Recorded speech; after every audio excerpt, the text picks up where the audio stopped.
Now that the public is seeing some of the images, because the congressional delegation provided some photos and descriptions about what they witnessed, children who are frightened and crying, overcrowded conditions. Now that the public has seen that, is that not a crisis? And what conditions or situations, what metrics would have to be in place for the administration to call it that?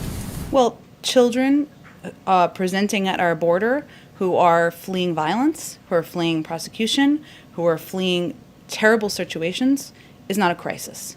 We feel that it is our responsibility to humanely approach this circumstance and make sure they are treated and put in conditions that are safe. I will say that these photos show what we've long been saying, which is that these Border Patrol facilities are not places made for children. They are not places that we want children to be staying for an extended period of time. Our alternative is to send children back on this treacherous journey. That is not, in our view, the right choice to make. And so our focus now is on solutions and putting in place policies, including expediting processing at the border, opening up additional facilities, something that you've seen developments on over the past several days, and there'll be certainly more on.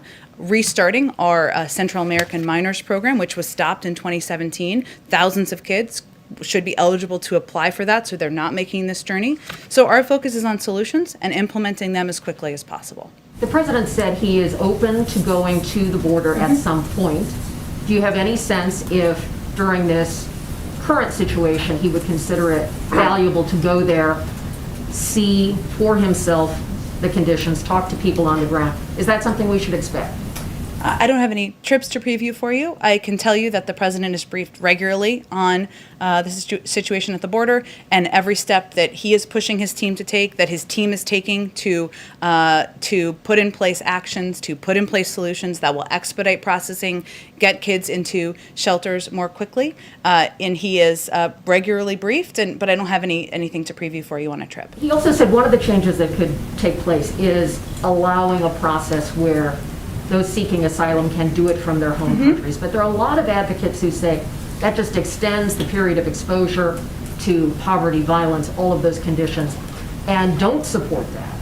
So how is the president going to deal with that factor? And clearly the border is not closed given the flow.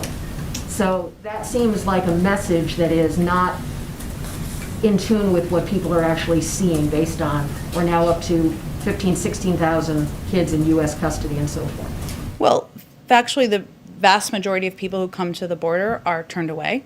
Adults, families, single people who are coming to the border are turned away.